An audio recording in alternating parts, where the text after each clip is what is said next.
Я стараюсь каждый раз выступать все лучше и лучше. Аксель чуть-чуть лучше, но я хотела сделать, конечно, очень его хорошо, потому что на тренировках у меня всегда получается. А вообще вот Аксель на тренировке и Аксель на соревновании, для тебя это равная психологическая ситуация? Почему не получается здесь?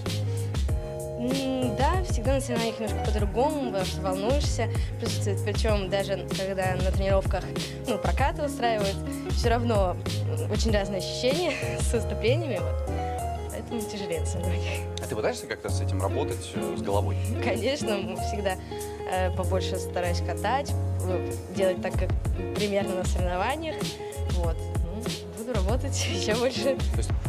Пробачте, у мене там, бачите, кішка. Хай буде вона хороша. Привіт! Мене звати Катя, я вчуся у школі у Києві, це столиця України.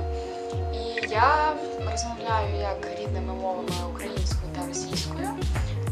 Доволі добре знаю англійську. Кішка не ліз, кішка.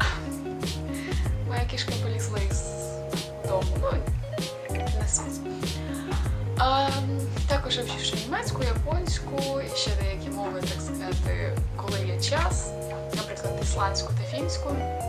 Тобто я люблю мови, дуже люблю мови, мені подобається розбиратися в них, я також хочу поступити на лінгвістику куди-небудь. Ось. Смотрите, танки и самолеты на взлете в 15 минут от наших границ. И это не зря. НАТОвские войска ляскают гусеницами у наших ворот. Идет наращивание военной мощи на западных границах нашей страны. Литва, Латвия, Польша и, к сожалению, наша родная Украина, ее руководство приказывают провести нам новые выборы. Если только мы pойдем na powodu u nich, my sarwiemy się w sztopę. Kiedyś byłam w angielskiej bibliotece i wypożyczyłam jakąś encyklopedię, starą bardzo encyklopedię. I pamiętam, że znalazłam hasło Poland i tam było napisane, że Poland is a country which pop up on maps of Europe from time to time. Pamiętam, że byłam tym bardzo uderzona, bo jak to? Zostałam wychowana w takim przeświadczeniu, że Polska była zawsze, prawda? I nagle zdałam sobie sprawę z tego, że należę do wspólnoty kulturowej jako Polka, która jest wyzwaniem.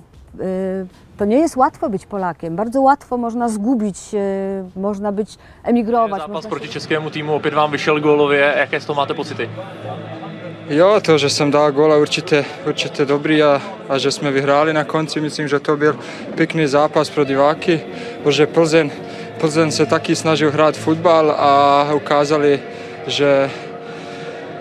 že jsou správně tady v Lige mistrů. Nezlobili vás víc, než jste čekali? Jo, jako my jsme už postupili a oni už se snaží za to třetí město a zkusili, dali všechno a myslím, že odehráli dobrý zápas. Jak vážně jste ten zápas brali po tom drtivém vítězství nad Tottenhamem? Jo, jako my ještě máme šancu být první a chtěli jsme vyhrát, takže 100% jsme se tam dali. Pozdrav svima, ja sam Mirela Dupljak, imam 24 godine, inače sam novinar javnog servisa radio televizije Kosova, programa na bosanskom jeziku i ovaj video je dakle na bosanskome. Inače, osim toga što sam novinar, ja sam i studiram engleski jezik i književnost, diplomirala sam osnovne studije prije 2 godine, sada sam na 2. godini master studija odsjek lingvistike. Ono što svakako mislim da vrijedi pomenuti jeste da program na bosanskom jeziku u Republici Kosovo postoji od poslije rata, dakle od 2009. Srbija i na najlepšem delu u svetu. Skoro sam čula, zvala me prijateljica iz Kanade, iz Toronta, kaže da je tamo toliko hladno jezivo, rekao mi imamo 24 stepena. Adu ne bi je dala nikome. Ovo nema niko. Ovo je fenomenalno. Noćni život, dobra hrana, smeh. Lepa zemlja, dobri ljudi i kultura.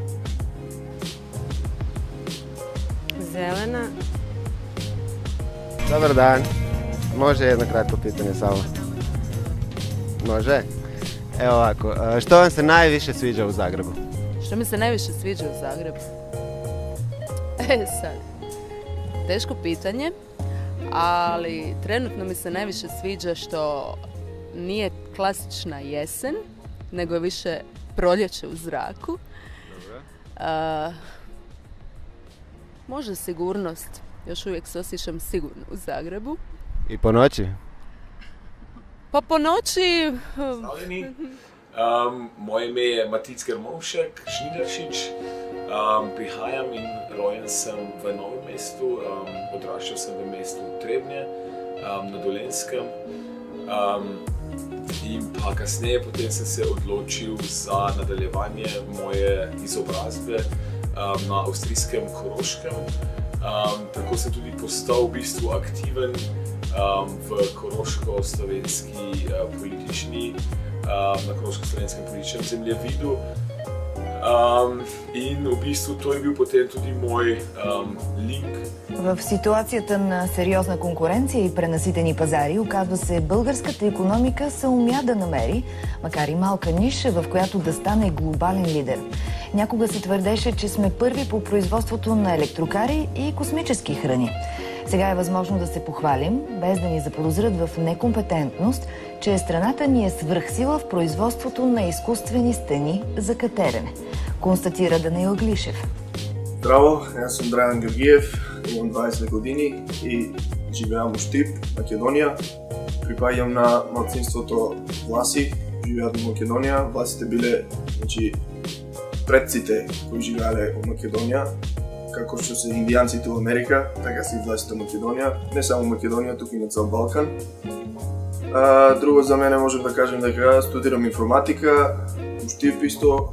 Штип е еден од универзитет